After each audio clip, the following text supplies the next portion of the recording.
My husband invited his entire family to watch as he presented me with a contract demanding I quit my job after marriage. Grinning. A housewife is what I signed up for. His aunt clapped. I unzipped my bag, pulled out a job offer from his company's rival, and said, "Funny they just hired me as their new VP." Silence hit hard.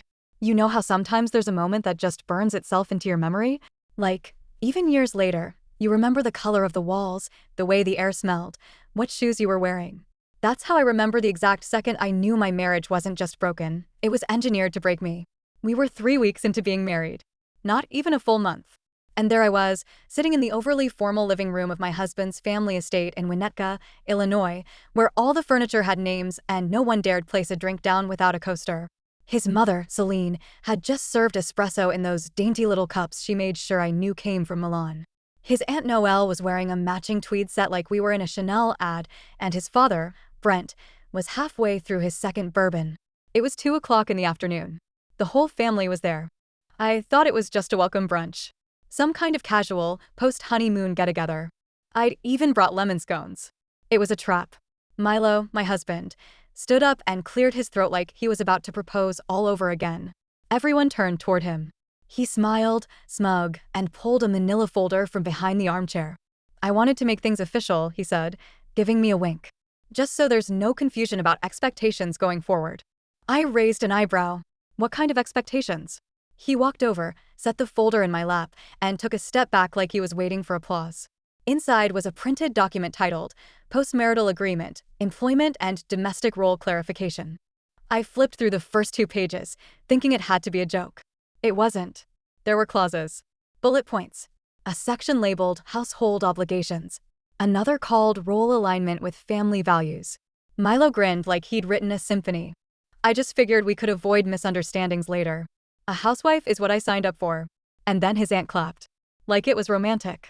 I didn't say a word. I just zipped open my bag, pulled out the job offer I'd gotten 2 days earlier, VP of Strategy at Dorntech, Milo's company's biggest competitor, and laid it right on top of his agreement. "Funny," I said, voice calm. "Because they just hired me as their new vice president." Silence. The kind that hums in your ears. Noelle's mouth actually fell open. Celine made a little sound, like a gasp crossed with a cough. Brent shifted in his seat. And Milo. Milo went pale. "Excuse me," he said, his voice tight. I smiled. I was going to wait until next week to tell you. But since we're sharing big announcements today, I stood up, smoothed my skirt, and grabbed my bag. "You don't get to reduce me to a bullet-pointed maid with a ring on her finger, Milo. I built my career from the ground up. You think you married some housewife because I like to cook dinner and know how to sew a button." "I thought we agreed," he started, stepping forward. "No, you agreed. With yourself. In your head." His mother cleared her throat. "This is really not how we do things in this family." I turned to her. "That's probably why things in this family are so dysfunctional, Celine." And with that, I walked out. Let me take you back a little. My name's Kella. I'm 36, a Chicago native, and I've been working in strategic planning and brand growth for almost 12 years. I didn't go to an Ivy League school, but I put myself through DePaul, then hustled my way up from an unpaid internship to director level at a mid-sized firm by the time I was 30. When I met Milo at a conference in Minneapolis, I wasn't looking for anyone. I had just gotten out of a 3-year relationship and was in that phase where dating apps feel like a slow slide into madness. But Milo was sharp. Charming in that kind of Texio way, tailored suits, confident smirk, good at listening without making it feel rehearsed. He made me feel seen. At first, he said he loved how driven I was. Said it turned him on that I took no shit. Turns out that only worked for him while he was chasing me. The second we got serious, the comments started. "Do you always have to work this late? You're not like other women, I like that about you. You'd make such a great mom. You'd probably love staying home more than you think." I didn't think much of it then. I told myself it was generational.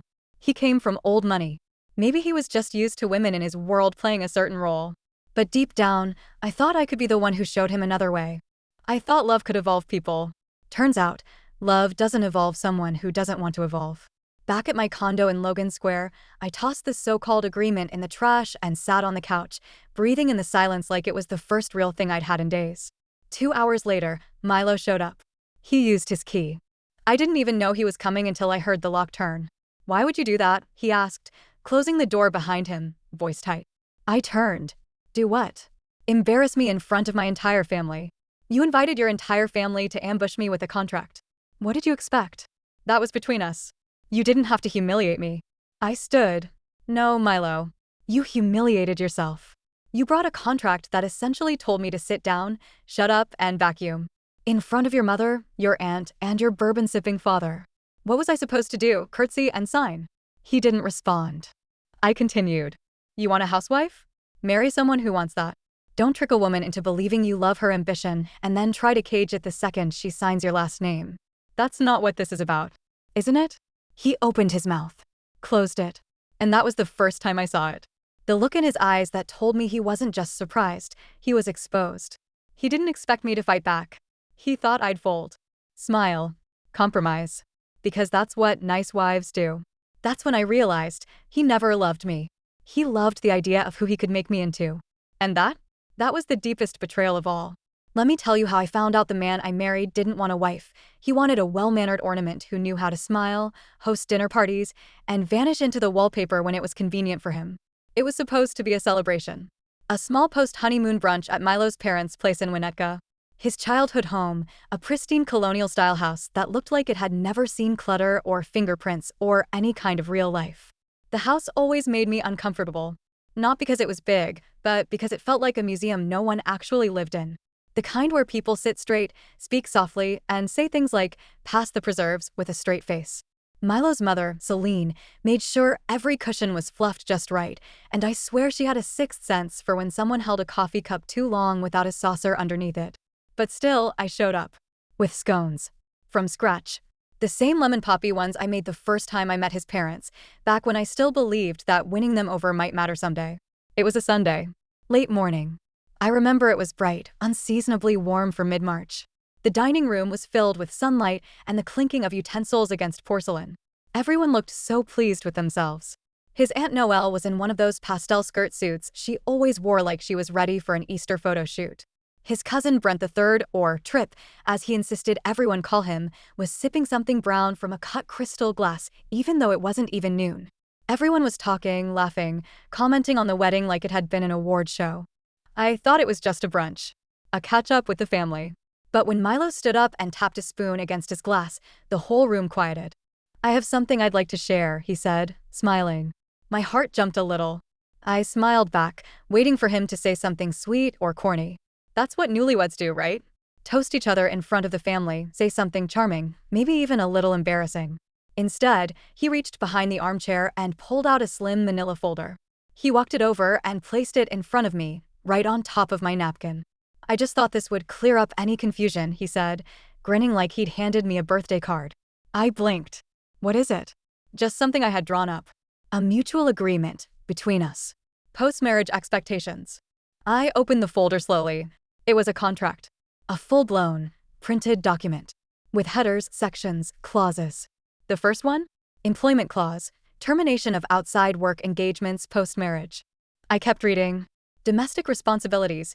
Primary party responsible for household duties including, but not limited to, meal preparation, cleaning, event hosting, and appearance management. Behavioral standards in social environments. Deference to family traditions and decorum is expected at all formal gatherings. I looked up. He was still smiling. A housewife is what I signed up for, he said, like he'd just delivered a romantic punchline. His aunt clapped. Noelle actually clapped. Celine nodded like this was the logical next step in our relationship. Like it was just good business. I didn't say anything. Not right away. I just calmly reached down, unzipped the side of my leather tote bag, and pulled out a different folder, one I'd been carrying around for the last few days. A job offer. From Dorntech. Milo's company's biggest competitor. I slid it across the table and placed it directly on top of his contract. I was going to wait until Monday, I said.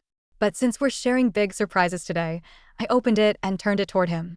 VP of Strategic Development. $60,000 more than your base salary. And they asked me. I didn't even apply. The room went completely still. I mean dead silent. Even Tripp set down his glass.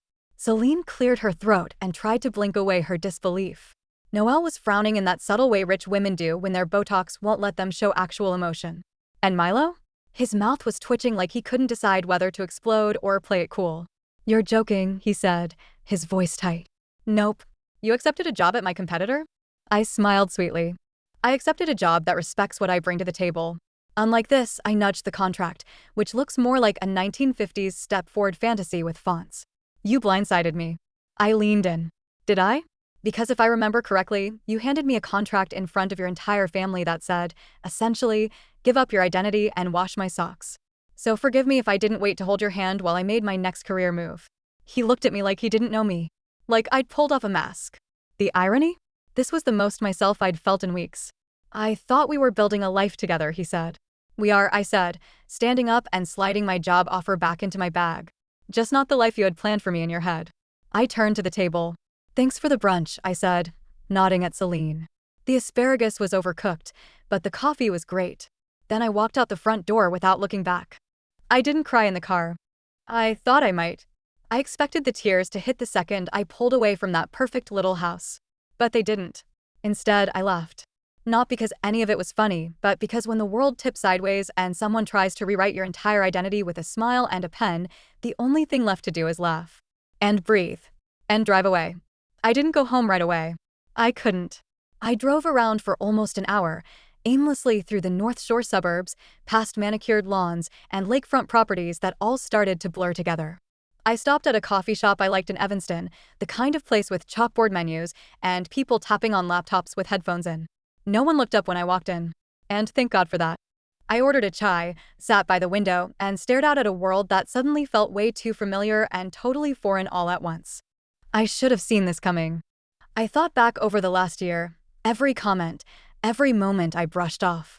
The way Milo would call me intense when I was passionate about a project.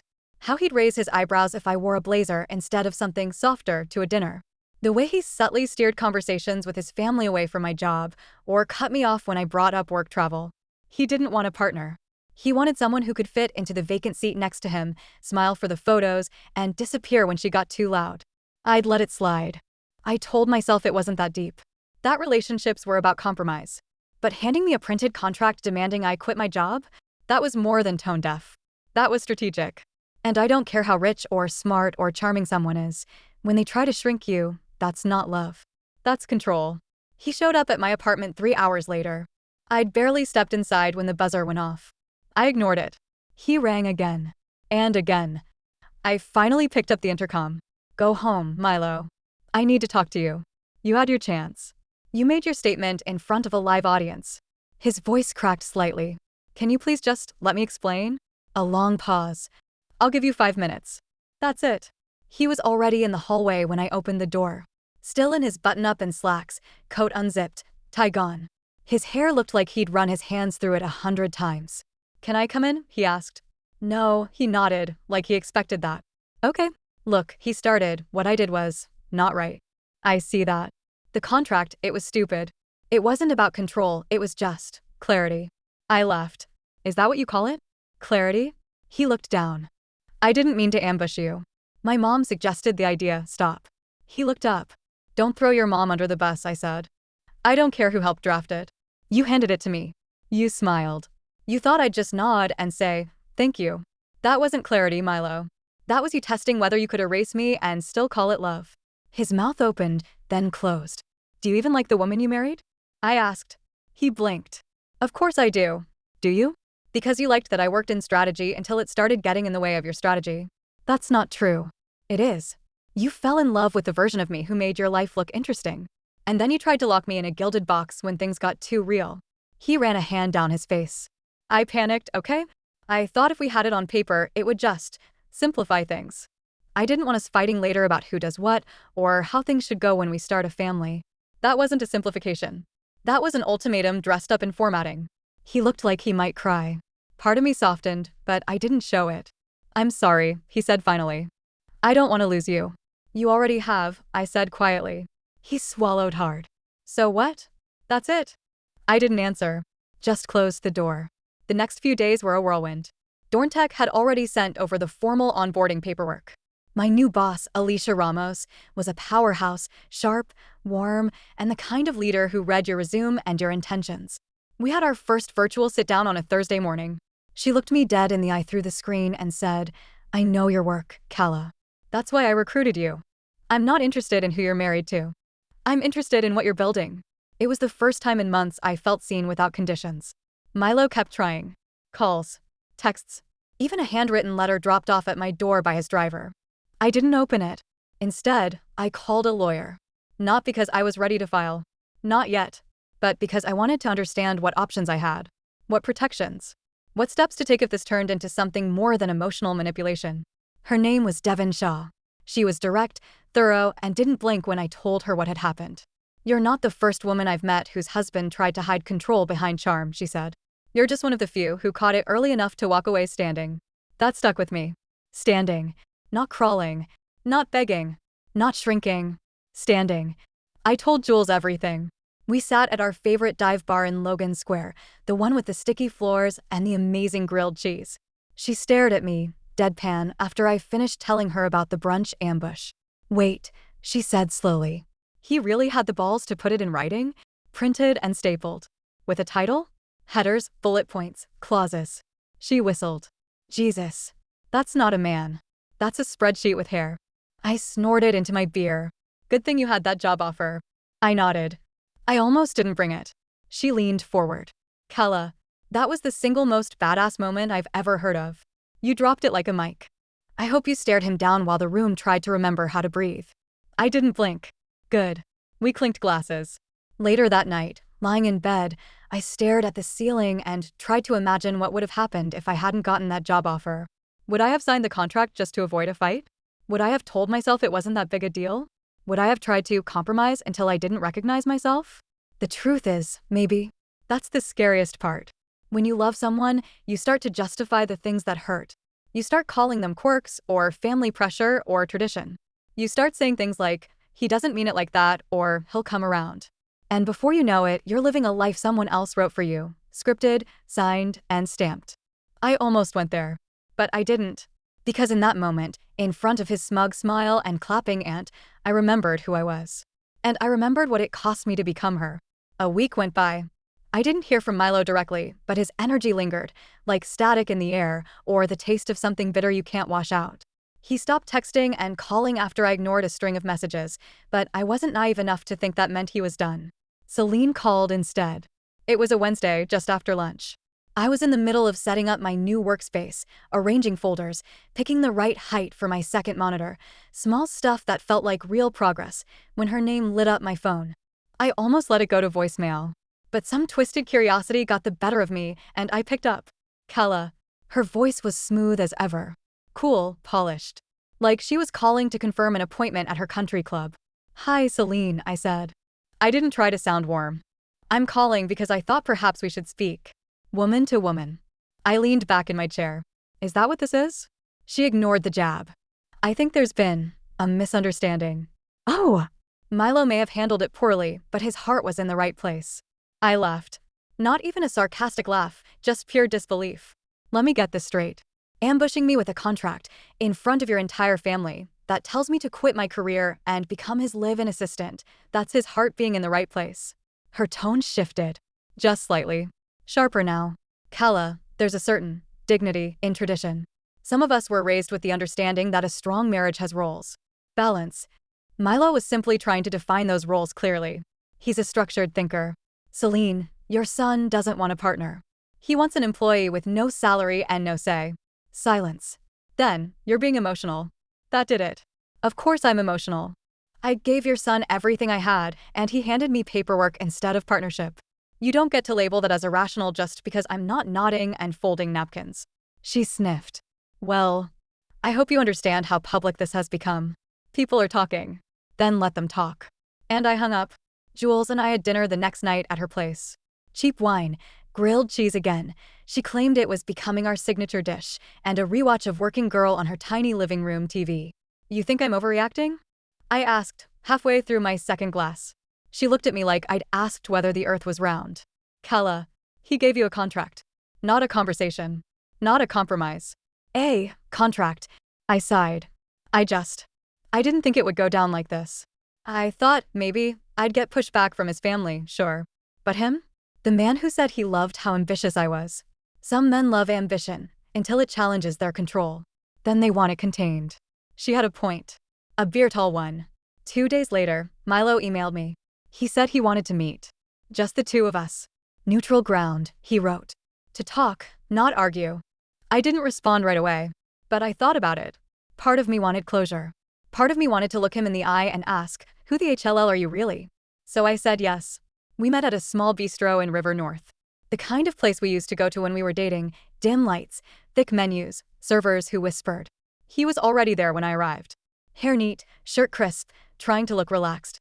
He stood when I walked in, tried to kiss my cheek. I turned away. We sat. The silence between us was thicker than the tablecloth. He cleared his throat. You look good. I waited. He exhaled. I've been thinking a lot. About everything. I said nothing. He continued. I messed up. I know that. Okay. I think I panicked. I thought we were on the same page about wanting to start a family soon.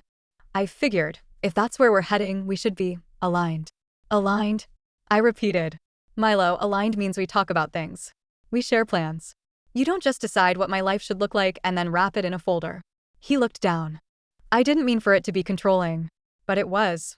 You don't get to dictate the terms of our marriage like it's a merger agreement. And you especially don't get to do it in front of people who already treat me like I'm a mistake you haven't corrected. His face tightened. You're not a mistake. Then why do I feel like an inconvenience? He had no answer. I pushed back my chair. I didn't come here to listen to excuses, I said. I came here to let you know that I'm moving forward. With the job. With my life. With whatever comes next. And us. I met his eyes. You need to ask yourself what us even means to you. He didn't try to follow me out. 3 days later, I was tagged in a photo on LinkedIn. Dorntech had announced my hire.